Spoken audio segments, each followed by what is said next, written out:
Here's your host, Bill Lasky. Welcome into a Friday edition of Sports Phone KNBR. Welcome back, Giants fans, as the All-Star break is over. Giants travel to Toronto for a 3-game series, and the first game just didn't go the right way. The offense, once again, runners in scoring position, 12 strikeouts. Not good on the offensive side. They had opportunities in every inning except the fourth and the ninth where they had a 1-2-3 inning. But the double play ball hurt him today in the first inning as well as the second inning. Chris Bassett with some movement on his pitches. He got the sinker down, got a double play by Devers, roped that ball to second base. And in the second inning, same thing with Dominic Smith, got a sinker away. Dominic tried to pull it, also hit into a 4-6-3 double play. The Giants were 0 for 9 in runners in scoring position, meaning they left 9 on base. The strikeouts started coming in later in the game. They had 12 strikeouts. Of course, the ninth inning punched out Schmidt, Smith, and Bailey to end it. They had 2 strikeouts in the eighth from Devers and Chapman. In the seventh inning, Brendan Little came in after Bassett, and he punched out Matos with a curveball out of the zone, and Elliot Ramos got a sinker on the outside corner. So the strikeouts were multiple in that seventh and eighth and ninth inning, and they just couldn't score.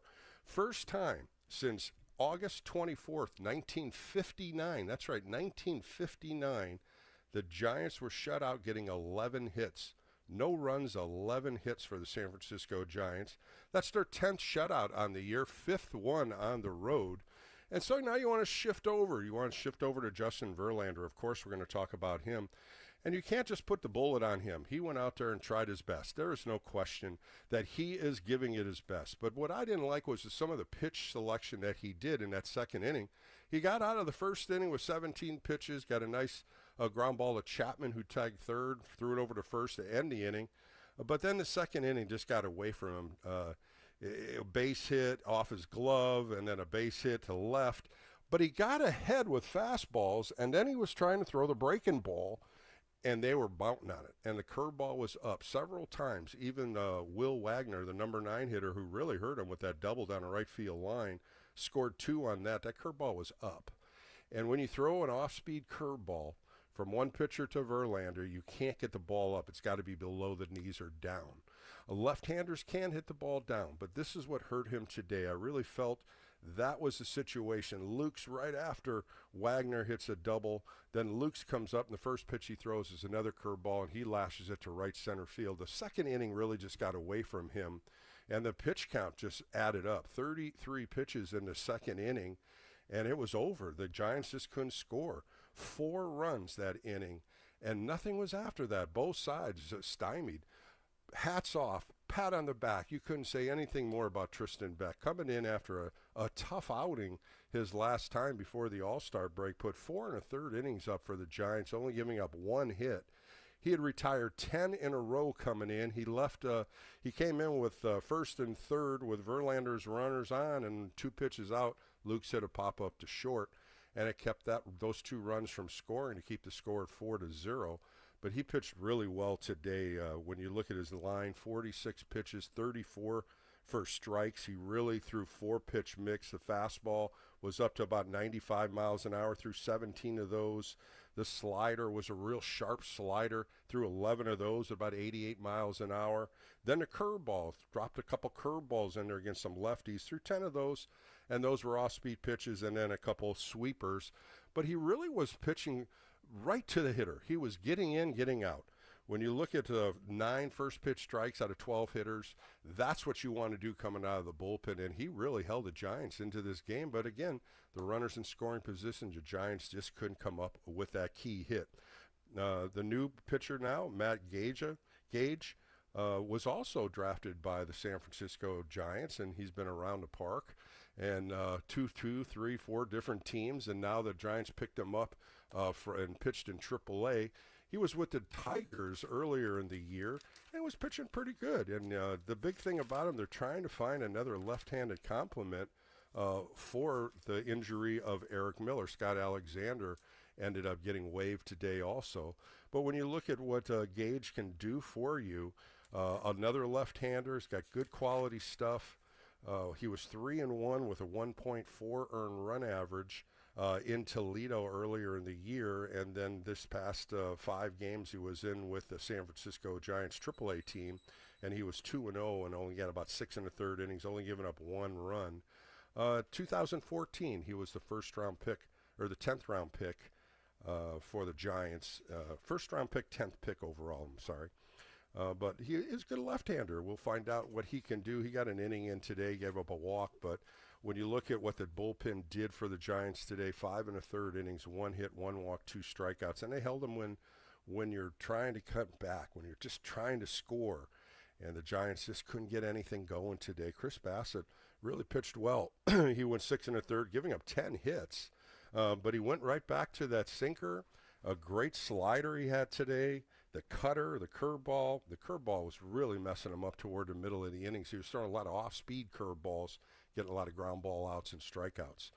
Giants got to turn the page. They got to win tomorrow. Logan Webb's on the hill tomorrow, and it's just something that they set up. They waited to see what the rotation was going to be. Verlander pitched today. Again, Logan Webb from the All-Star game will get the nod tomorrow, and then Robbie Ray will pitch Sunday.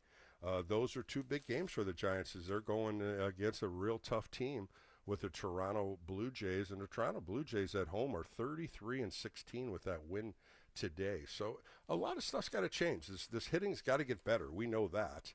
And the runners in scoring position, again, biting them tonight in the first game back from the All-Star game. 415-808-KNBR. If you want to get on the phone lines, we can talk about this game. What's to seed the next few games here in Toronto? And then they're off for Atlanta for 3 games. So we'll talk Giants baseball here on Sports Phone KNBR with Bill Lasky. We'll be right back on the Sports Leader.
Giants fans, this is your hub to have your voice heard. Sports Phone KNBR. Streaming live on YouTube at KNBR 1045.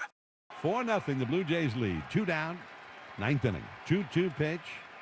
Swing and a miss. He struck it out. And he got him to chase the splitter way off the outside. So, an impressive 9th inning from Hoffman, although he won't get a save for it. But he strikes out the side. All right, back on Sports Phone KNBR with Bill Lasky on a Friday. Giants open up, as they say, the second half, but it really is more than the second half. Of course, 162 games in the season, and they are now at 98. I'm sorry, I counted that wrong. 98 games in. But, today I was just isolating my scorebook here, and they had opportunities. It was ridiculous when you look at Yastrzemski and Ramos leading off the game with 2 base hits, a double play wipes that out, 2 on, nobody out. Second inning, 2 on, 1 out, double play wipes that inning out. Then they had 2 outs and they had 2 runners on. Couldn't get the third one in, third out. In the 6th inning, Devers hits a double, and he got to third base, and they couldn't score. So here we go again with runners in scoring position. Here we go with a clutch hit. Here we go with trying to grind to get a hit. It's silly, it's continuous, and you keep thinking about it, and you just start thinking, man, when are they going to get a hit? Runners in scoring position too many times today. And I say silly because it's constant. We're constantly talking about it. And sometimes it has to happen. And this is what's driving me crazy watching these games. I'm sure Giant fans are doing the same thing. You're getting a rally. You're getting excited about it, and boom, nothing happens. You get excited again in the second inning, boom, 2 double play balls. And you're just wondering, why can't they just get a hit here? Why can't they put one in a corner? Why can't they hit one in a gap? Well, baseball's tough, no question. And the hitting is even tougher. So we just got to bear through it. I think Giants fans, I think we're used to this runners in scoring position. But when you get 11 hits and you don't score, now I'm scratching my head to figure out why. But the big why is always there. All right, let's get to the phone lines and talk a little Giants baseball. Let's go to John in Santa Rosa. John, talk me off the cliff today. 11 hits with no runs. I wish I could, Bill. You just stole my thunder. 11 hits. 11 hits, Bill. Mm-hmm. 11 hits and not a run. That's 6 hits in 3 innings. How about that? 6 hits in 3 innings, and they couldn't score. It's I said it was silly, right, John? I said it's silly because we're constantly talking about it. It cracks me up sometimes. I'm like, is this constant? Is there going to be a change here? This might hurt the Giants if they can't get some key hits. It's like Groundhog Day. It's over and over and over. It's been like this all season. Bill, we have, 64 games left, I think 11 before the trade deadline. And tomorrow and Sunday are really must-wins. You cannot lose the next 2 games because the Padres are playing. Well, I think that's why, that's why he put, John, I think that's why he put Webb and Ray on there, figuring he's got to get a couple wins out of Toronto. Toronto's in first place, 56-41, playing really well in the AL East. And I think he's thinking, well, maybe I can squeeze 1 or 2 in Atlanta. Atlanta all of a sudden starting to play better. You just can't go into Atlanta thinking you're going to just win 2 out of 3. They just play so well there. No, absolutely not. You can't take anybody for granted this time of the year now, because everybody's playing a lot better. So I don't know, Bill. I don't know what the answer is. So John, what can they do? What can they do, John? What would you if you were in that clubhouse? What would you say to your hitters? Are you stressing too much? Are you putting too much pressure on yourself? What would you tell them? Bill, at this point, I just don't know. You're 0 for 9 with runners in scoring position again. Yeah. Like you said, first innings, double plays, and you're out of it. That just kills you. Well, Bassett did exactly what he wanted to do, John. He got runners on, and he went right to the sinker. I was a sinker slider pitcher. That's what you did every time, because if they roll it over, that's what you get, ground balls. If you go the opposite way, that's the only way you're going to hurt the sinker. And both lefties try to pull it. Devers hit his ball over 100 miles an hour right at second base. When you see Smith, you can see it rolling it over. But, man, they just played good defense, too. Toronto's like a good team. Well, hopefully tomorrow's a better day. Thanks, Bill. Thanks. Appreciate it. Let's go to Mark. He's in Queens. Mark, you're on Sports Phone KNBR with Bill Lasky. How are you this evening? How are you, Bill? I haven't called for a while, but I've been watching, and nobody loves our black and orange more than me. It may be a tie. Well, you watched him out there. You've watched him a lot out there, Mark. I got a special cable hookup. I paid for it. I see every Giant game. Now you get to see your favorite player, Rafael Devers. He hit the ball well today. I was very happy to see him. He got called on a strike 3 that was outside, swung at a ball that was down in the zone when he hit that 4-6-3 double play, the sinker. Other than that, he smoked the ball pretty good tonight. Yeah.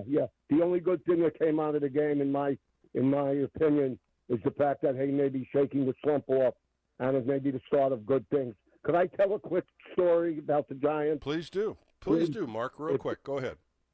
Okay. A buddy of mine bought me Alex's book, so I started reading it. Great. I just finished reading Great that book. bum.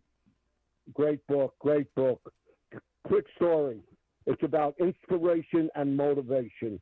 Way back when they were the New York Giants, they were still the Giants. Way back when I was a kid, I'll never forget this incident as long as I live. They lost a close game. They were frustrated. They went into the clubhouse, and everyone was down. And the Giants had a shortstop back in the 50s, a scrappy. He was like a 270 hitter. It was a great fielder, Alvin Dark. I'm sure you remember. Sure, I remember Alvin. Well, Alvin became the manager. And when they went into that clubhouse and there was frustration and no one looked happy, Alvin said something. He picked up a stool. And he threw it across the clubhouse, and he almost cut his finger off in frustration. He threw a stool, not at the players, but because he was frustrated. He was angry. Mm-hmm. He was old. They need more. I don't know who could provide it. They need more motivation, more inspiration. They need their butts shoved out of that dugout. Well, Mark, I'll stop you right there, Mark. Nobody's going to throw anything in clubhouses anymore. That's what's great about the older days. Managers used to fire up players by throwing tables of food over, so you didn't play good enough to eat, they'd holler at you, or get a team meeting and just single people out. They don't do that anymore, Mark. Sometimes you think they should. Sometimes you think it would be good motivation. But this time of how baseball is, they turn the page and they fire up for the next day. But, Mark, I really appreciate that call, and I'm glad you're liking the Rafael Devers move that the Giants made. Appreciate your time today. Let's go to Jake. He's in San Bruno. Jake, tell me a little bit about what you thought tonight. Well, Bill, I think it's like we said before, like the great John Wooden said from UCLA, don't confuse activity for achievement. There you go. I love John Wooden. You and I talked about that before, Jake. I love some of his inspirational sentences and motivation that he did. That's what was so great about UCLA basketball. He's my favorite. So I'm going to go with, today, we say, the Giants had 11 hits and no runs. Well, as a pitcher, Bill, who only throws about 90 miles an hour, we can imagine that, when you're up by 4 runs, you're gonna let them hit the ball. Because what no one said today is that Bassett had no walks. So you can hit the ball as hard as you want till it matters. Till you get walks. Right. So then here's another thing. So the prediction I made today was Verlander. I said Verlander he's gonna get hit around in 1 inning. I said that today. To my friend, the Jays are gonna bat around. I thought they would score 9 runs on 12 hits. They scored 4 runs. Boy, they could have scored more because they had the you're bases going loaded. south on him pretty hard, Jake. You're really going hard on him. No. Verlander's great. He's awesome. $15 million. But I just had a feeling today. It was just a prediction. So I wasn't so sure about that. What I say is the big glaring mistake is the Giants not signing Pete Alonso, because he's an all-star that year, and he would fit in so perfectly. Imagine him from the beginning of the year having an all-star year at first. Sure. A lot of the problems would have been solved. Yeah, it was just a lot of think, money, and I don't think, I'll just stop you real quick, Jake, is I think what Buster did, he wanted to see what he needed the most, and that was Willie Adames to get a shortstop. They had no shortstop, and he was the best on the market. Of course, people are jumping all over him with his, when you look at his batting average of only 220, he's got hot a little bit in June. Today, tough couple bats first in the second inning, getting called out, in the fourth inning, striking out. The strikeouts are mounting a little bit too high, but I don't think he really wanted to spend his first year in. I think he wanted to evaluate what he had. And one of it was Lamont Wade Jr., if he could come back with injury to play first base. That didn't work out. I think the move by getting Dominic Smith was a positive. And then, of course, Rafael Devers. If he can hit like what we saw him do today, he is going to do some damage in this offense. Yeah, looking at the pitching, it looks like we're burning out our pitchers. We burned out Miller. I'd be careful with Rodriguez.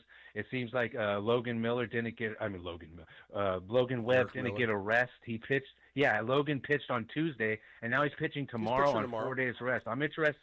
Yeah, I'm interested to see how he does tomorrow. He threw one inning, and he wants to get right back in there. You got your two aces going tomorrow and Sunday. And I think that's what Bob Melvin and Buster wanted. I think they said, let's do it. And you're lining them up now. This is what you got to look at when you line up this rotation now. Now you're going to have Webb and Ray 1 and 2 going after each other, one after each other. And then you're going to have, I think he's got Hayden Birdsong the first game in Atlanta, then Landon Roop, and then Verlander will be next. So he spread them out a little bit, especially after when he had Webb, Roop, and Ray finish out the first half. We'll find out. I just think Tristan Beck was a real nice surprise today. Threw the ball extremely well and ate up some innings for the Giants going 4 1/3. Do you think we should skip Verlander in the rotation next time and just against Atlanta and just Buster just come out and say, hey, man, look. I mean, because, look, he's going to be Jake, it's not going to happen. That's one thing I'm going to tell you tonight. Verlander's going to get his start next time in Atlanta. He's going to get his starts and find out what's going to happen here at the end of July when there's a trade deadline. Will they go out and get another starting pitcher? Will they build a bullpen with another lefty? There's some things on the table. There's a question. Buster's looking at all different things, and he wants to win. Like he said, let's do it. Let's do it part 2. And so let's see what happens. But this Giants team just needs to get some better hitting, and I think we touched pretty heavy on that, Jake. But thanks for the call. Let's go to San Ramon and talk to Jerry. Jerry, you're on a Friday night Sports Phone KNBR with Bill Lasky. Disappointing loss. What'd you think of the game? Yeah, well, we waited all week for getting back to baseball, Bill, and then they come up with a clunker like this, So it was disappointing. I think the first couple innings really took the wind out of sail with those double play balls. First and second, nobody out. First and second, one out, and 2 double play balls, and that really popped the balloon right there. They had good at bats going into both of those first couple innings, and they still had opportunities. We saw that too. Jerry, it just didn't score. Yeah, no, they hit some hard hit balls, and a lot of people throw out, well, that's baseball, and I go, no, I hate that phrase, but tonight I think it applied a couple of times. The Giants, Matt Chapman hit a scalded one into left field, and Devers, that double play ball was what, 1-0 something, and so he hit the ball hard a couple of times, so that's a good sign. But what I want to ask you, Bill, is the leadoff position. So, are you sold on Yastrzemski being in the leadoff spot, Bill? Well, I wouldn't mind seeing Jung-Hoo Lee back up there just to see if he'll produce because, last year that's kind of where they had him penciled in before he got hurt. Then he was hitting third in the beginning of the year. They got him down a little bit more. He hit the ball he made contact every time today. And I think that's the key we want to see what Jung-Hoo Lee does. I want him to go to left field a little bit more. He got a base hit up the middle, ground ball to short, ground ball to second, and a little roll over to first. But get him hot. That's what I think the Giants need out of him. When you're looking at Jung-Hoo Lee. Yastrzemski, I just think Bob Melvin likes him against right-handers leading off. The guy that I don't want leading off, and I think you might agree with me, Jerry, is Ramos. I don't want Ramos hitting first. I want him down in the order a little bit more to punish people when they get on base. Yeah, and the other question I have, and it just frustrates me. I kind of know the answer, but, what has Wilmer done to lose his job, basically? It's just frustrating because he's got the best approach on the team. as far as hitting, watching him work the count. You know, everybody could take a lesson from watching him. And why is he not getting more PT, Bill? Well, I just think they went right-handed today with Bassett. He'll probably play first base tomorrow because the lefty's throwing against them tomorrow, Eric Lauer. So you might see Flores play first base. I think that's what Bob's doing, jungling back and forth. The one thing I wondered was when Matos came up to pinch hit in the 7th inning, he went outfield. At that time, you had first and second, and you only had one out. I was wondering if Wilmer Flores was going to pinch hit at that time because the lefty was coming in, Brendan Little. And that's the first thing I thought, well, bring your guy up that can hit RBIs. Give your guy a chance to get a hit. You could have doubled him. You could have put Matos in after. But with the home run against the Dodgers, I think Bob went to Matos thinking, hey, he's got a little life. Maybe that'll get him going for this at-bat. You know, you don't question stuff like that, but I was thinking the same thing. When's Wilmer going to pinch hit against lefties? Yeah, he's my favorite guy. I mean, just he led us early in the season, carried us basically to where we are, and then of course he had with a the great Devers trade, first that half.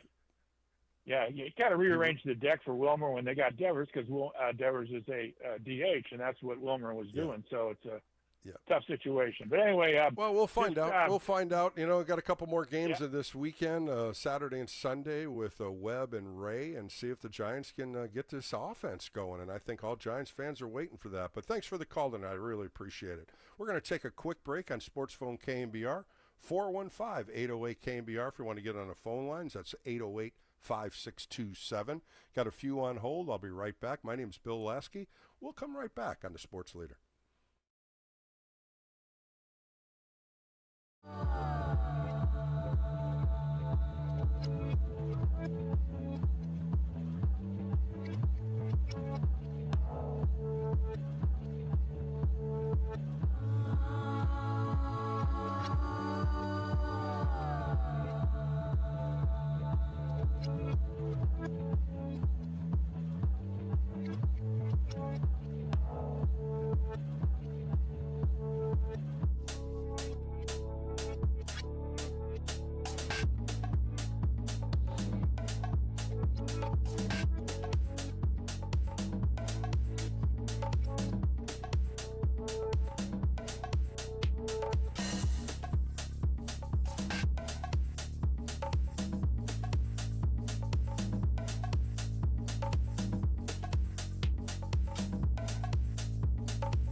Giants fans, this is your hub to have your voice heard. Sports Phone KNBR. Streaming live on YouTube at KNBR 1045. The pitch to him.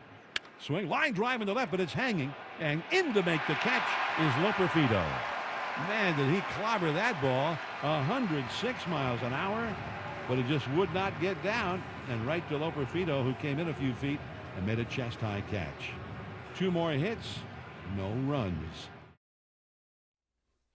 Back on Sports Phone KNBR with Bill Lasky on a Friday. Giants dropped the first game after the All-Star game, 4-0. No runs, 11 hits, no errors.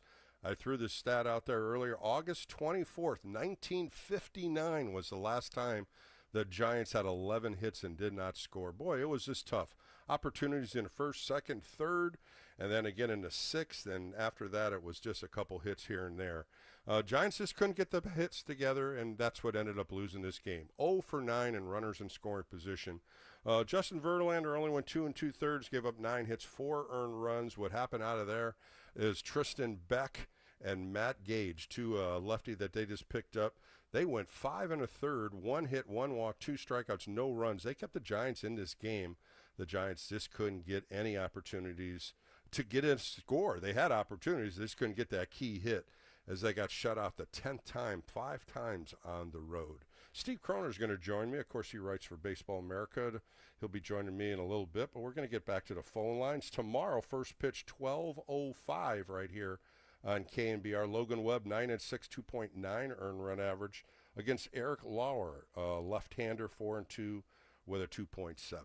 All right, let's go to Skins. He's in San Jose. Skins, you're on with Bill Lasky on KNBR. Disappointing first game. Another one tomorrow. Well, hey, Bill. Good to hear your voice. Good to talk to you again.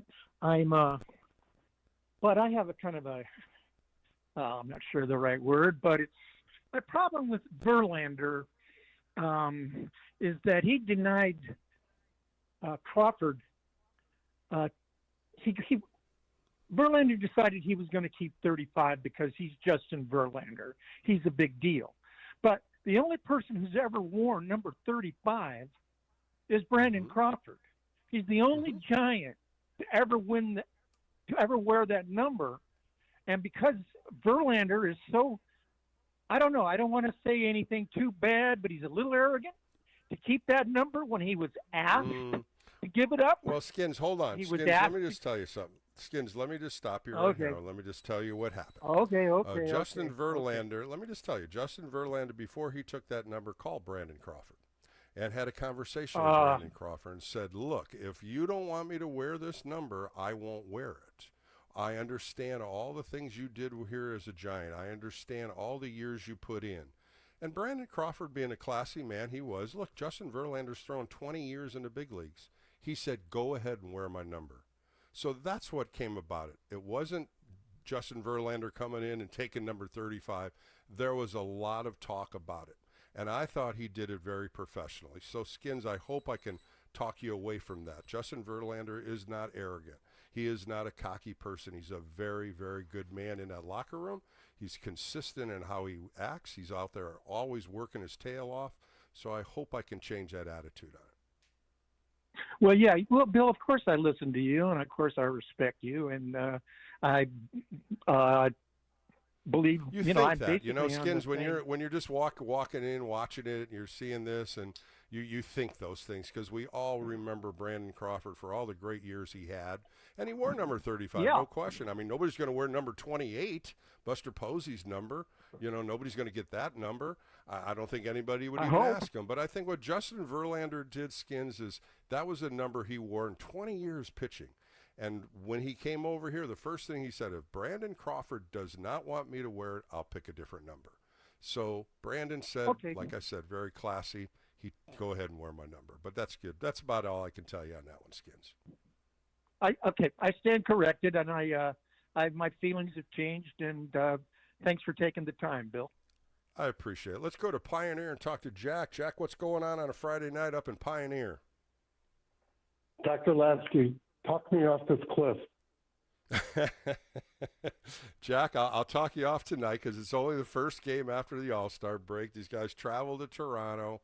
They hit the ball really well. just didn't get that clutch hit today, Jack.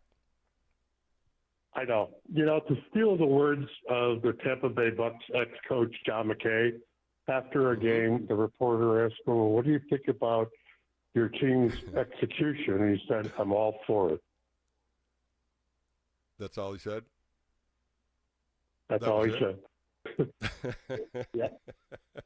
And then, the reason the earlier story, I loved it when he said Alvin Dark threw a chair and threw it across the room. There was a lot of other managers that did a lot of things worse than that, let me tell you. And I'm sure you remember, Jack, some of the stories. You'd have all these 8-foot tables, and back in our day, they'd put them right in the middle of the locker room, and that's where they'd have your spread. That's where they'd have food out, hot plates, cold cuts, everything. So many managers went in there and tipped those tables and said, you guys didn't play good enough to eat, and food was just all over the place. Those were some rough times. Those were some times when managers really got after it. Well, all I can say is I just played a number of high school sports, and what my coaches did to us, they'd be in jail today. See, now, that's something Pioneer. That's what those coaches in Pioneer do, Jack. Well, they're tough up here. No one's going to ever try to. Do you ever see the movie Red Dawn? If the Chinese ever came over here and started a war and started matriculating down into Amador County, it's the safest county in the world.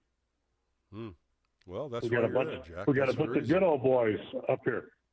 Well, let me throw something to you, Jack. Tomorrow, you got Logan Webb, Sunday, Robbie Ray. They're putting all its top starters against the Toronto Blue Jays that are really playing good at home. When you look at their record, 33-16 at the Rogers Center. It's going to be a good game tomorrow with Logan Webb on the hill. I agree. And the reason I really called was I was just observing here for, 95 years, it seems. Today, this team, 1 through 5, I know they're trying to collect hits and all that, but except for Yaz, this is just my opinion, all others seem to be overswinging. Like, we want to go for the big one, the home run, the triple that hits off the wall. Well, couple things. I don't remember Pat Burrell being a situational hitter, all right, and he's the coach. 2, Oracle is supposedly not known to be a hitter's ballpark. So I think they almost have to change, totally reverse the thought process, which is too late now, because either the players aren't listening to Burrow or they got the wrong players for the approach that Burrow wants them to hit it. Well, let me just throw this to you, Jack. They do respect Pat Burrell. They do respect Damon Minor. They do respect Oscar Bernard. Those are your 3 hitting coaches. Oscar Bernard really talks to a lot of Latin players. You see Damon Minor with his tablet. These guys are working constantly, and I think what it has to do is it's got to get the guy in the box to do something different. Put the ball in play. You and I have talked about that so many times. Make contact. Quit striking out so much. 12 strikeouts tonight, that's a lot. No walks. Absolutely no walks today. So you could add that with the fuel of 0-9 with runners in scoring position, but I just want to see him hit more contact. I think that's the key, what I want to see the second half here. Put the ball in play. Let's see if they can get some early runs and add on to it. But, Jack, thanks for the call. I appreciate it. It's always great talking to you. We're going to take a quick break on Sports Phone KNBR, come back with more calls. I have Steve Kroner coming on later in the show. My name's Bill Lasky. This is Sports Phone KNBR on the Sports Leader.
This is the flagship of Giants baseball. Double play! KNBR and KNBR-FS San Francisco, the sports leader.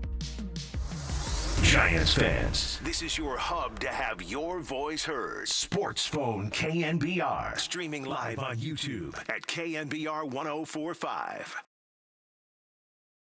1-2. He drives this one out to right center field toward the gap. This one is off the wall. And it takes a carom back away from Lucas, the center fielder. Into second, Devers with a double. And Rafi Devers, he has hit the ball hard every time up tonight. And that one was a matter of just a foot or two from being a home run. Back on a Friday Sports Phone KNBR with Bill Lasky. Giants lose a tough one. As Dave Fleming said, Rafael Devers hit the ball extremely hard today. Let's see if he can light this offense up, as they were 0 for 9 with runners in scoring position. Several innings they had opportunities. They just couldn't come up with that clutch hit. They'll do it again tomorrow. Logan Webb on the hill. We'll find out what he can throw out there. 12:05 first pitch right here on KNBR. I'll be doing the extra inning post-game show over the weekend tomorrow.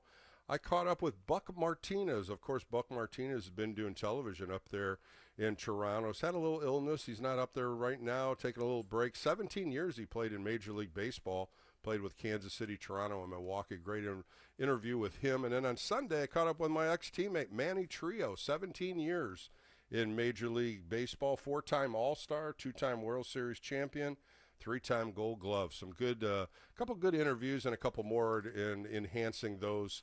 So stay tuned for Saturday and Sunday, the extra inning post-game show. All right, let's go to Brian in Modesto. Brian, you're on a Sports Phone Friday night with Bill Lasky. Tell me your thoughts on hitting. Well, we could have used that double on Sunday against the Dodgers. Boy, that's true. He probably hit it as hard as that, too. I mean, he smoked that ball against the Dodgers. Hit the ball 106 miles an hour for nothing on Sunday and lose the game with little bleeders and bloopers. I mean, this game will humble you. Now, I will say no question about that, Brian. Okay, well, so you talk about hitting. Now, I rarely give credit to the other pitcher, because it's all about how we hit. Why is that? Now, wait a minute, Brian. You're talking to a pitcher here. Why would you do that? Why wouldn't you give the other pitcher any credit? There's a lot of time. Well, there were a lot of times tonight, late in the game, the Giants got themselves out swinging that balls in the dirt, and a mile. Good breaking balls, though. Good breaking balls. Well, Chris Bassett threw well today. I'm going to tell you that he did. Well, okay.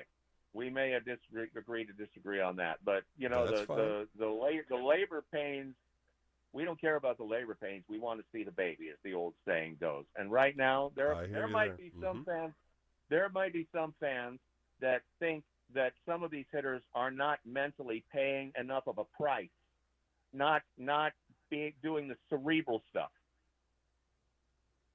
And a lot of people may disagree. Well, why aren't you hitting then? Why aren't you hitting? Is it bad luck? Some of it. Is it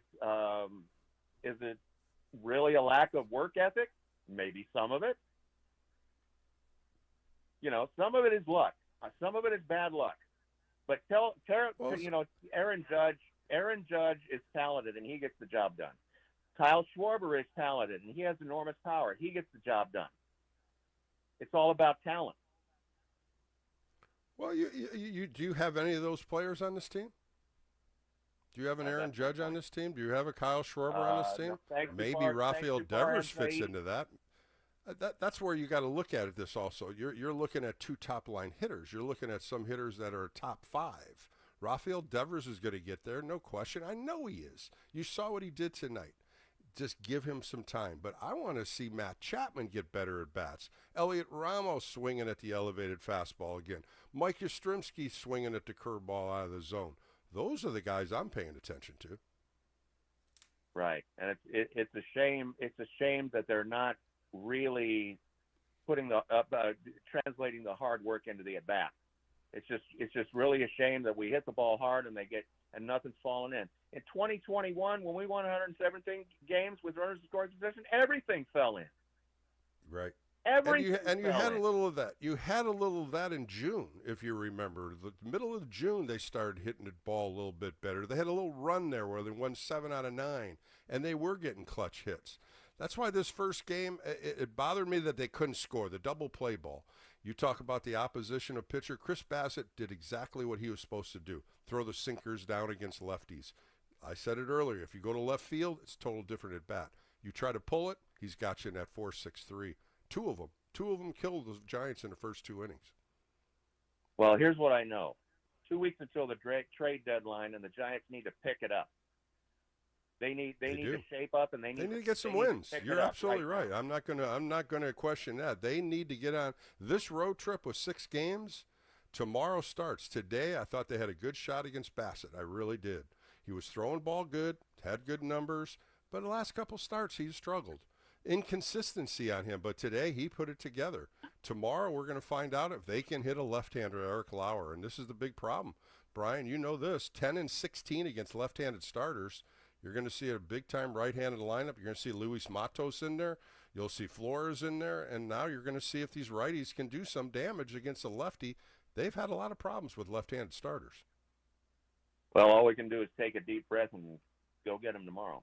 That's all we can do. Turn it over. Thanks, Brian. Thanks for the call. Let's go to Los Altos and talk to my buddy Bones. Bones, what's going on Friday night? Hey, just Friday night, Bill. I just want to start off by saying your show and your knowledge of baseball is the best on the radio. Thanks, buddy. I appreciate that. Hey, you know what? When you talk pitching, Bones, just like the last caller is, you got to credit the opposition pitcher, man. Chris Bassett's been around too long. Well, absolutely. He's 36 years old. He's a good pitcher.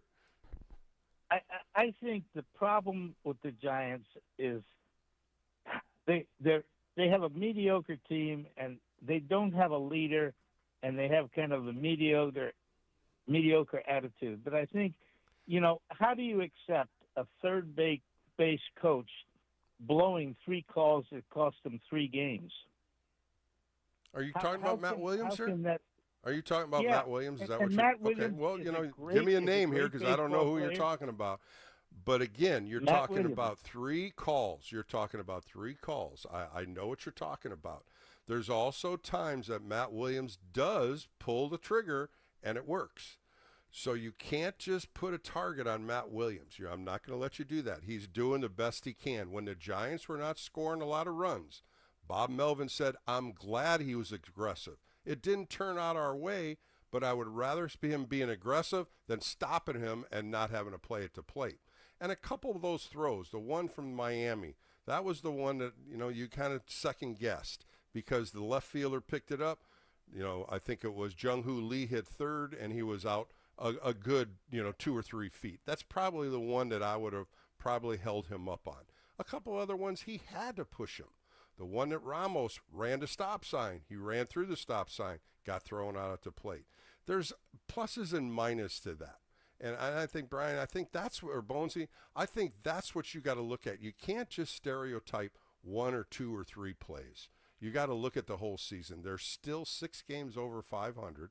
They just need to get some wins rolling here. They need to get this offense rolling, and there's no question here between you, me, and all the other callers, we want to see better offense, and that's the bottom line.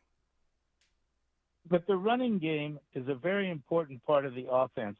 And let's talk about the play where I think it was Devers that hit the long fly ball, or somebody hit a long fly ball to second. We only had 1 out. There was a runner on second, and he didn't tag. He was halfway down the line. Okay. Yeah, that was Casey. No, it was on second. He was on second base when he hit that ball. Yeah, Casey Schmidt did not tag up on that ball. You're absolutely right. And he didn't. And that's coaching. Well, no, it's instinct. It's not coaching. The coaching can't say, come. You got to have instinct on that. That's why base runners, the good base runners, the Matt Chapmans, even Mike Yastrzemski, they have instinct. Instinct is when the ball's hit, what's the instinct going to give me? Do I go back to the bag? Do I tag up? Do I go halfway? Do I do a quarter away? That's instinct, and you got to read the ball off the bat. That's what good base runners do. And at that time, I think he thought maybe that ball was over his head.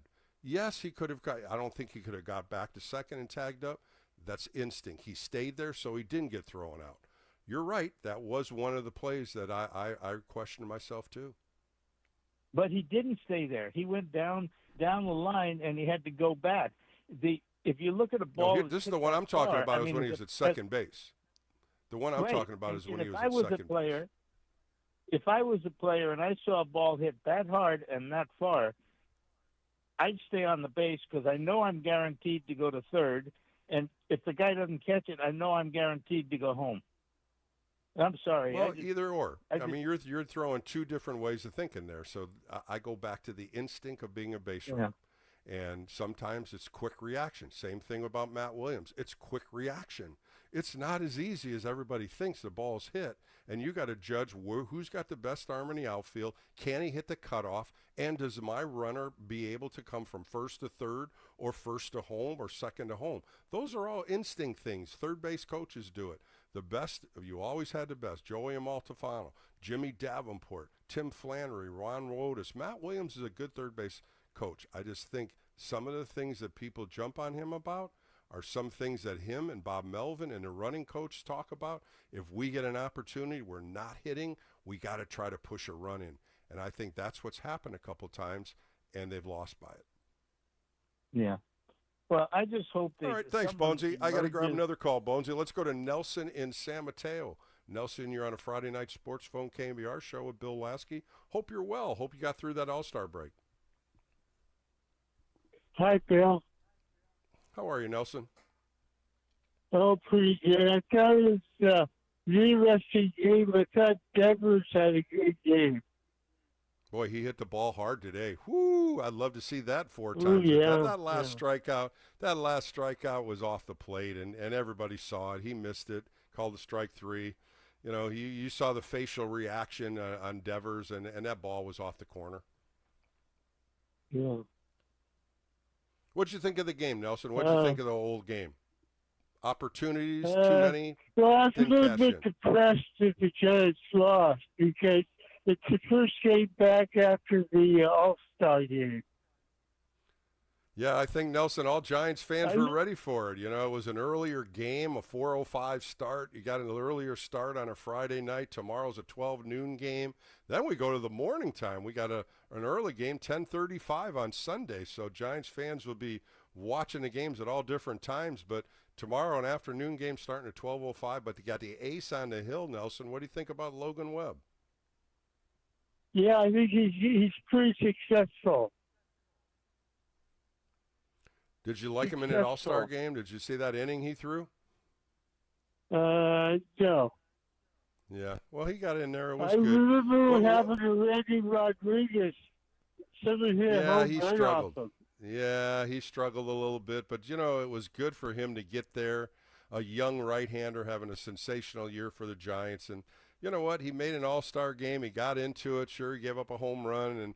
And those things happen. You're playing with the best hitters and ended up throwing a fastball in there. And you know what? Rooker didn't miss it. So, Nelson, let's find out if the Giants can come back tomorrow and get a win. And let's see if get Giants fans on the positive side after the all-star break. Thanks for the call. Let's go to Napa and talk to Jerry. Jerry, you're on a Sports Phone KNBR Friday night show with Bill Lasky.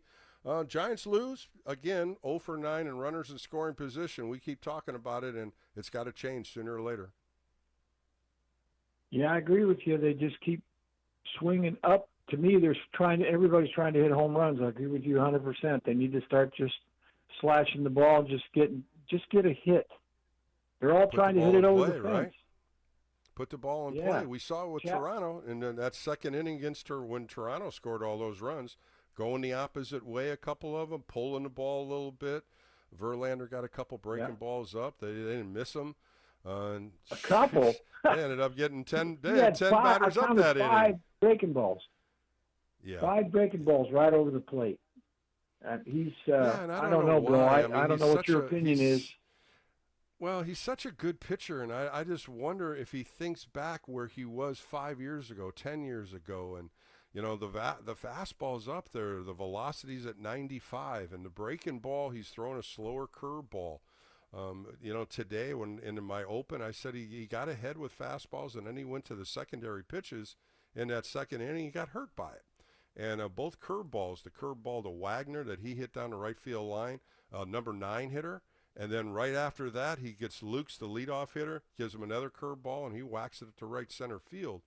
And I was just questioning. I'm like, why isn't he going to fastball? Why isn't he trying to hit inside corner or elevate the fastball? But he ended up the opposite way of trying to throw more sliders and curveballs, and it hurt him in that second inning. Yeah, slider happy. He just can't. To me, this year, he just gets 2 strikes, and he just can't put the hitters away like he used to do. 18 sliders he threw, 30 fastballs, 8 curveballs, 66 pitches in 2 2/3 innings, 2 2/3 innings. That second inning was when he really got hurt, Jerry. Threw 33 pitches that inning. This year he just how many times has he gone past the 5th inning? I don't think maybe once. Yeah, not many lately. He's had good stuff. We're not scoring him any runs. The quality of pitches. Yeah, the quality of the pitches are there. The spin rates are there. The breaking ball's there. It's like you just said, getting ahead of hitters and trying to put them away, and I think that's one big pitch that he can't get through. Why would you want to try to put a hitter away with a slider when you got a good 97-mile-an-hour fastball, when you're throwing the ball pretty good velocity-wise? That's the decision of Verlander and Bailey. You and I can talk about it all day, but those are the 2 guys that are running the show out there, and that's what he feels at the time.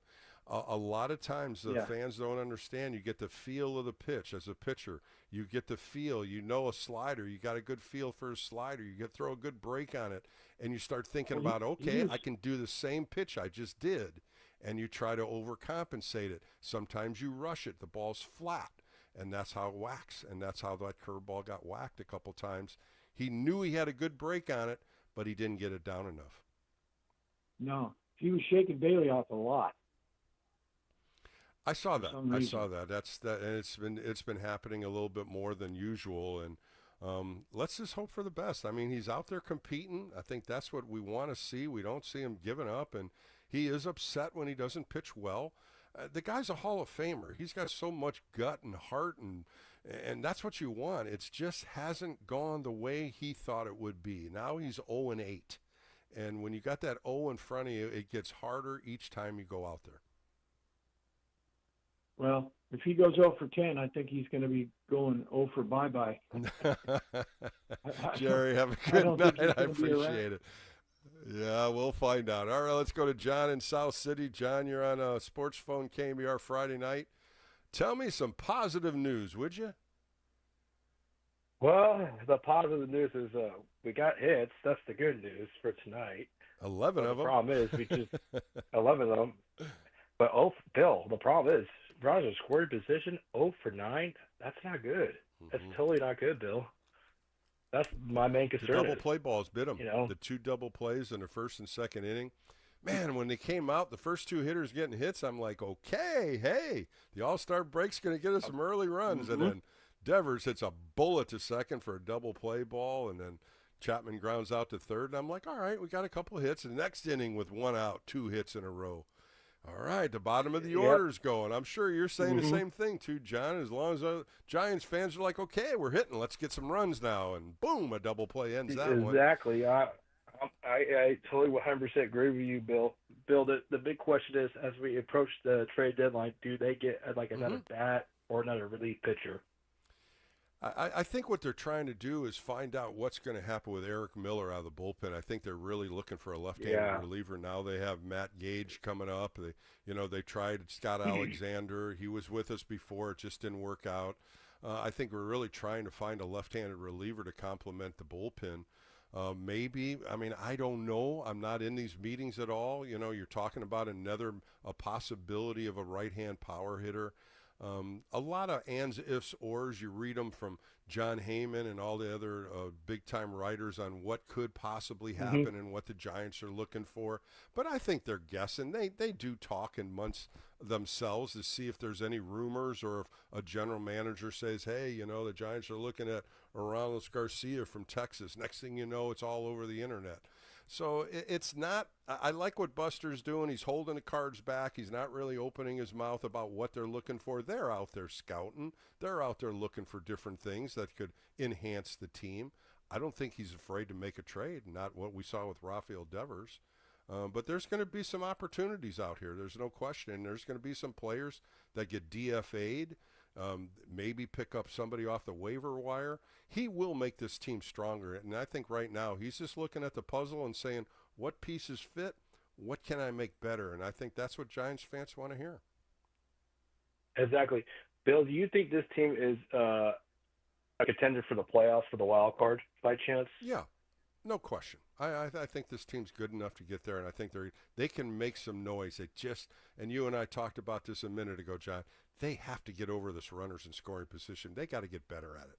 That's what's pulling them down. Yeah. That's what's getting these losses. They got to get some key hits, and hopefully that'll change. Hopefully these guys will get back into it and get on a little roll. When they won 7 out of 9, they were on a good roll right there.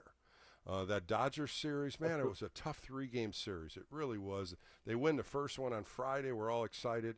Saturday and Sunday were clunkers, and I think that was a tough way to close the All-Star break.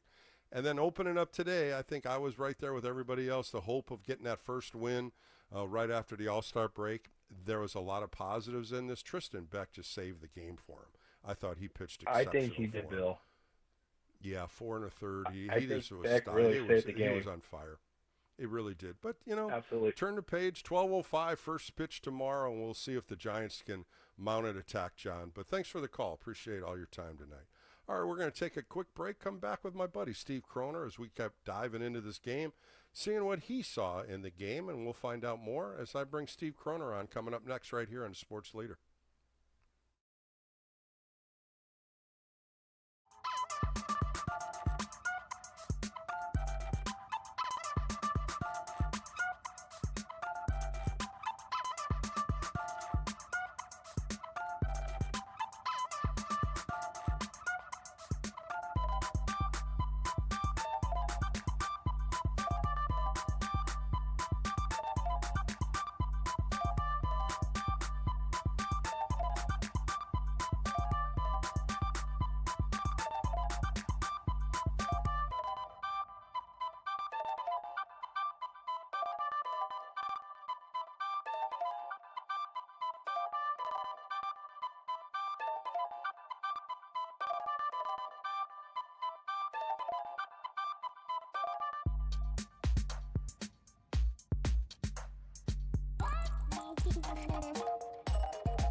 This is Sports Phone KNBR. Dial the digits or send us a text at 415-808-KNBR. We're streaming on YouTube all damn day at KNBR 1045. 2 balls, 2 strikes, 2 on, 2 out. The pitch on the way. Swing and a miss. He struck it out with the knuckle curveball. Down and away and out of the strike zone. Giants have left 8 runners on base in addition to a couple of double play balls. Very frustrating game so far. Back on Sports Phone Friday night with Bill Lasky on KNBR. A couple statistics coming at me right now. Toronto Blue Jays have won 8 straight home wins. They're 33-16. Here's a bigger number for you. They've won 20 out of 24 games at home, averaging 6.5 runs per game. The Blue Jays are hot. They won 10 straight in that first half before the All-Star game. So tomorrow, Logan Webb's going to try to put the fire out, going against Eric Lauer, a left-hander. Coming on next, right here with my good friend Steve Kroner. Of course, he writes for Associated Press, covers them a little bit, Baseball America. And, of course, we got to always bring him in with a Cal Bears note. How are you, Steve? Bill, I'm doing okay. How are you? Go Bears? Is that what I should say to you? As I tell people, that is an international greeting. You could say that in almost any country, and you'll get a smile and a Go Bears back most of the time.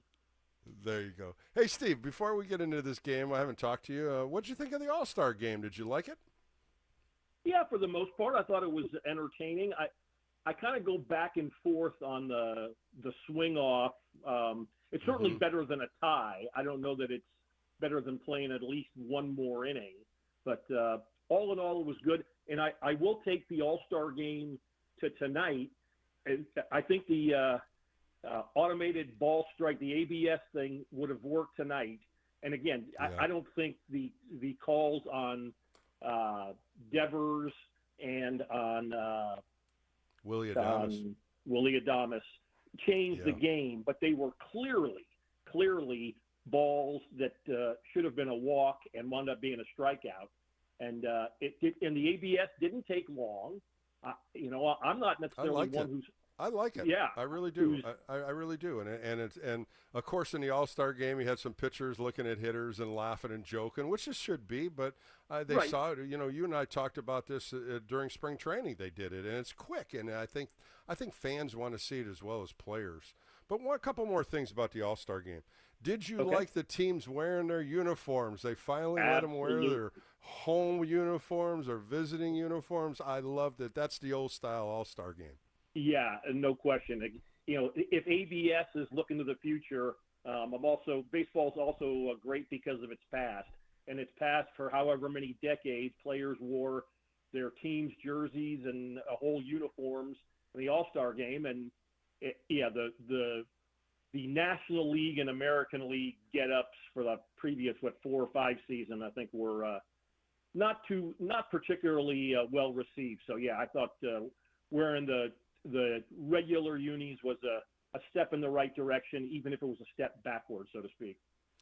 The last thing I want to talk about is how they honored Henry Aaron. I thought that was done so well with the technology to bring that back, and how they darkened the whole ballpark and they brought all the illumination right on Henry Aaron. I just loved it. I had a little goosebumps on it because I met Henry Aaron, spoke to him several times, and watched some of his career in my earlier years. Probably you did the same. This man needed that, and from Atlanta losing it during COVID years and then bringing it back, I thought they did that so well. Absolutely. And, one of the things growing up, 714 was such a number that just resonated with anyone who was a baseball fan. I mean, 714, you can make a case that was the biggest number in any North American sport. That, maybe the 60 or 61 home runs that Babe Ruth and Roger Maris hit, but 714 for a career number, that was it. And for Hank Aaron to break it, and then I thought it was cool that I guess on Monday for a home run derby in the workout, the American League players wore number 3 for Ruth, and the National League players wore 44 for Mr. Aaron, because Monday was 714 and then Tuesday was 715. As great as Henry Aaron was and Barry Bonds was, I don't know that 755 and 762 resonate the way 714 did. To me, 714 was that was almost everything if you were a baseball fan. And when Henry Aaron broke that record, it was a great day for baseball. It was a great day for the country. And to relive that Tuesday night, you do tip your cap to Major League Baseball. That voice you hear on Sports Phone KNBR is Steve Kroner, a good friend of mine. And, of course, you hear him on Fridays when I'm doing these post-game shows. You can follow him on X at Steve Kroner, SF, Kroner. Let's dive into this game a little bit. Were you a little surprised that Justin Verlander was the first pitcher coming out of the break? Yeah, I was. And then I did think about it, though, a little bit. And I figure, they know, Justin Verlander obviously hasn't been the Justin Verlander the Giants would like, but he has pitched extensive innings for his career, where, you think maybe Landon Roop, just off of performance, would have gotten the first start. But I'm guessing they're thinking with Landon Roop, whether they pitch him Monday or Tuesday, he hasn't pitched, a deep number of innings in his pro career.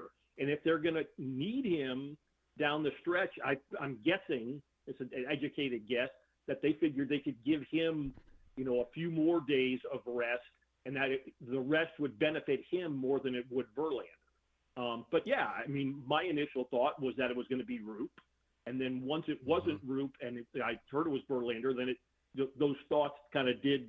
I started trying to put 2 and 2 together, and my best guess is that they think the rest will help Roop more down the stretch than it would help Verlander.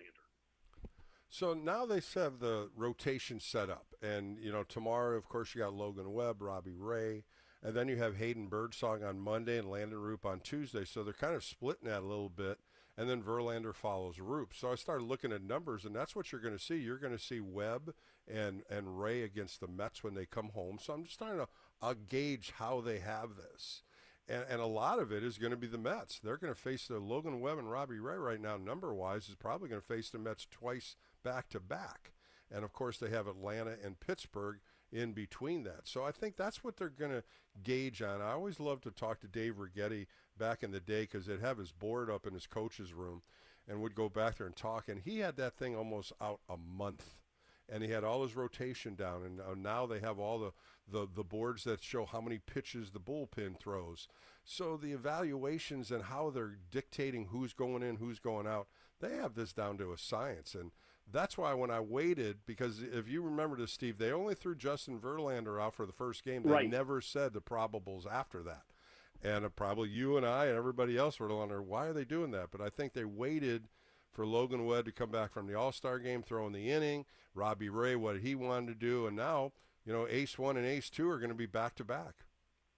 Yeah, and obviously having the 4 days off gives you that much more flexibility to set your rotation the way you want to.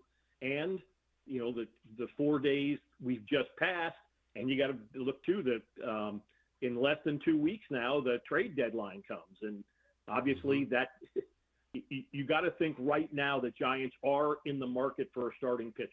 It doesn't mean they're going to get one. It doesn't mean they're going to get one who's a top of the line guy. But for the past month or so, they've had 3 really good starting pitchers in Ray, Webb, and Roop, and they've had the other 2 spots with Verlander and Birdsong just haven't cut it. That doesn't mean, again, if Verlander and Birdsong, will have a couple of chances here in the next couple of weeks to try to get themselves back on track. But if they don't, I think the Giants are going to have to make a move for a starter, or at least make an attempt to make a move for the starter in the next 2 weeks. And, Steve, when you start looking at AAA, of course, everybody's looking at Carson Whisenhunt, the 24-year lefty. He had a tough month in June. Tacoma, 5 earned runs. Salt Lake City, 4 earned runs. Oklahoma City, 7 earned runs. 16 earned runs in 3 starts. His numbers really just kind of opened up. But his last 2 starts, he went back to Oklahoma City, gave up only 2 earned runs. In his last start in Salt Lake City, only 2 earned runs. It's a tough month in June, and his numbers still 8-5 with a 4.5. But do they give him the ball in that 5th-man starting rotation? Would you take an opportunity to give a 24-year-old, another rookie, another young kid, an opportunity to perform at the big league level, especially when you're looking in July and August? My personal preference would be no. My personal preference in this case would be you go out and get a proven starting pitcher. Again, it doesn't have to be necessarily a number 1 or number 2 starter. You're probably not going to be able to get those guys either because the team doesn't want to get rid of him, and or you're not going to have enough capital to get that kind of guy. But a number 3 or 4 starter, or even a 5 starter who has big league experience, who's been through it, so to speak, I think I would rather go with that for the final 2 months of a season when you're in a division race, when certainly you're in the wild card race, as opposed to giving a young guy who's got a lot of potential. But not only could that could hurt you as a team this year, it also could hurt Carson Whisenhunt down the road, because there are guys there. I remember Solomon Torres in 1993, who wound up having a pretty good season, a pretty good career, but that last month and a half in which he pitched, he didn't really ever get over that with the Giants. And I think in a perfect world, the Giants would love to see Carson Whisenhunt maybe start the season next season in the rotation. But right now, if you're in the race, I don't think a rookie coming up from AAA is the way you want to go, particularly because he hasn't pitched as well as he did the first couple months. So I'll bring this point up to you, Steve. What do you do with Hayden Birdsong? Hayden Birdsong's back in rotation, having a lot of walk problems, 33 walks in 65 and 2/3 innings. How long do you keep him in rotation? How long does his rope go? They want to keep him in. They think he's fine. But those middle innings, you and I have talked about it, many callers have talked about it, he kind of loses focus. He starts walking guys. Yeah, I think that, put it this way, I think in the next 2 weeks before the trade deadline, he'll get a couple starts. Verlander will at least get, the start at the end of this road trip, the Wednesday afternoon game in Atlanta. I think that, and I think that they're going to have to prove themselves. And, I don't think it's out of the question that they both pitch well and they stay in the rotation, but you got to state facts. Neither has pitched that well over the past month and a half. And if you're going to stay in the race, I don't think you can tax your bullpen. That's another part of this, is that, one of the reasons the Giants are in the race still is 100%. Because their bullpen, for the most part this season, has been really good. But if you've got two starters who aren't cutting it and you're using the bullpen extensively, then you got a good chance of that bullpen not being as good as it was the first 2.5 months. And, you look for some silver linings in tonight's game. I think the biggest silver lining for the Giants would be that Rafael Devers, in his three at bat, the three times he hit the ball, those were the kinds of swings Giants fans either hoped for or expected to see Rafi Devers give. If the All-Star break has got his bat in order, that's a really good sign for the Giants. But the other parts was that Tristan Beck gave him 4 1/3 innings and was really economical. And Matt Gage, whose transaction, if you read his transaction list on baseballreference.com, it's like reading War and Peace. And to see a guy who's been he's been around up and down and all over the country, and for him to get a nice 8th inning, tip of the cap to Matt Gage. So again, another good thing in the silver lining department is the Giants' main relievers didn't have to pitch tonight. So the next 2 days, Bob Melvin's got a fully rested and ready to go bullpen with the guys he uses in the most critical situations. That's a great summary because both of those points really are positive points from this game, besides 0 for 9 and runners in scoring position. And that's not a positive. You hit it right on the head. A couple of those pitches from the ABS were balls on Devers and Adames, too. I just want to see this team come up with some clutch hits. I think that's what Giants fans are tired of, the runners in scoring position, opportunities, double play balls. But you covered Chris Bassett. He was an Oakland A. The guy has movement on his pitches. He's not going to throw 98 at you, but he's going to get you on the corners. And as I've been saying through this whole show, I was a sinker ball pitcher. Guys on first base, I need a double play. I'm going sinker away to a lefty. If you go to left field, you beat me. You try to pull it. Guess what? 4-6-3 double play, and he got 2 of them. Yeah, and sometimes you got to tip your cap to the other team. I mean, I think certainly fans do, and sometimes, to be honest, media people do too, is you focus solely on the team you're following as opposed to, thinking the other team has professional players too, and the Toronto Blue Jays are in first place for a reason.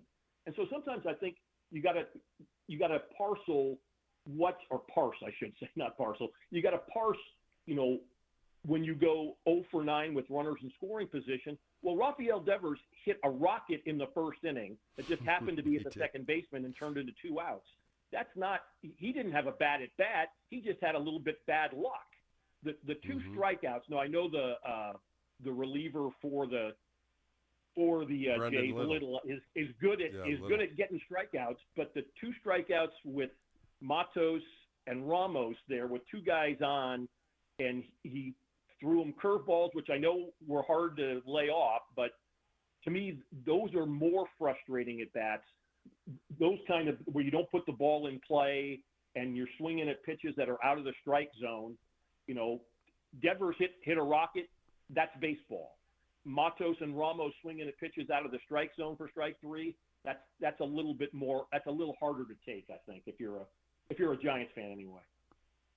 Steve Kroner joined me for a few more minutes on Sports Phone KNBR. The other thing about Chris Bassett, which was bugging the hell out of me, was running that pitch count, the clock down to about 1 second every time. He was amazing at that, and this is what he's done all year. I was reading a couple articles. This is what he wants to do. He wants the hitter to sit there and wait. And half of the time I was like, it's going to run out, and he gets that knee up right at 1 second.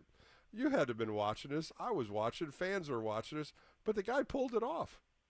Yeah, and he did more step-offs than I think I see anybody do now with the with the 2 disengagements, and then the third pickoff move has to be a pickoff or it's a balk. But one of the things, too, he did it smartly. I think he did it a couple times with a runner at third and 2 outs. Well, that runner's not going to steal, so it doesn't make any difference whether you have that third that third disengagement or not. And he took a lot of time just getting up to the rubber. Again, making myself sound old here, which is easy to do. I kept thinking, what would Mike Moore do with a pitch clock. Well, what Mike Moore would do with a pitch clock is exactly what Chris Bassett has done with a pitch clock. Yeah. Well, I'll tell you one that would never be able to throw is Rich Gale. He was a rain delay every time he pitched. I mean, it took him like 3 minutes between pitches. Rich was one of the slowest workers I've ever seen on a mound. Well, so was Mike Moore. Mike Moore was a heck of a pitcher, pitched mainly for the A's and the Mariners, but he did. Yeah, if the old line, if Mike Moore or Rich Gale were facing Mike Hargrove, the game might never end. As we finish up, Steve, Logan Webb, Robbie Ray finishing out this weekend. 2 top-line starters having great seasons. I was looking at their numbers. Logan Webb 9-6. Of course, Robbie Ray 9-3. He lost 2 games, 1-0. 2 tough games. But when you start looking at innings, Logan Webb 125 innings, Robbie Ray 119. The numbers do equal out because when you look at hits, Logan Webb 119, Robbie Ray 85. But then they fix that when we look at Logan Webb with only 28 walks and Robbie Ray with 44. Both of them, 128 strikeouts for Ray, 139 strikeouts for Logan Webb. You could not ask for anything more out of these 2 top-line pitchers, as they say, the first half. We'll find out what the second half, as they say, after the All-Star break. If they can put these numbers up, both of these guys might be looking for that Cy Young at the end of the year. Yeah, absolutely. They are certainly in the mix. I think right now Paul Skeens would be the favorite, but there's still 2 months of the season left. And if these guys, if they keep what they're doing, they will be in the conversation. There's no question about it. And they do it in different ways. And I'm not telling you anything you don't know, Bill. I think you know pitching a little better than I do. But they do it in different ways. Logan is not going to. It's weird. Logan has become something of a strikeout pitcher, even though he doesn't have a fastball that goes in the mid-90s. And, Robbie Ray, in a way, it's a great story that he has come back from surgery. And, he wasn't bad at the end of last season when he came back, but he wasn't quite the pitcher he is now. But I'll ask you, Bill, how has Logan Webb, without an overpowering fastball, become a strikeout pitcher? Well, I think both of them added pitchers. And you look at the pitches that Logan's throwing, the cutter now, the cross-seam fastball, 2 pitches that he didn't have a year ago or 2 years ago. And he talked about that over the winter, that he needed to get something different because these hitters were just sitting on sinkers, off-speed, slider, the changeup. And then he added the cutter. And then he used the cutter against the Dodgers, you remember, threw a great game against them. Robbie Ray wanted a changeup. But what gets me is the confidence these guys throw those pitches at any time of the count. That's what blows me away, to have that confidence to go 1-2 with, first and second, you need to get a ground ball. And you throw this 3rd or 4th pitch in your arsenal in that direction and at that time. They call it cojones. Of course, everybody knows what that is. But to me, that's confidence within each other, and it's they feed off each other too. And I love both of them, walking together at the All-Star game, hanging out with Rodriguez. I think that's so much of a character builder within that clubhouse. Again, you would know that better than I, Bill. I kind of echoing what you're saying and taking it a step further. I think it's even more impressive for Robbie Ray because, Logan Webb is a guy who has kind of mastered his pitches. But for the most part, Robbie Ray has been really successful with basically a 2-pitch mix, if I'm not mistaken, right?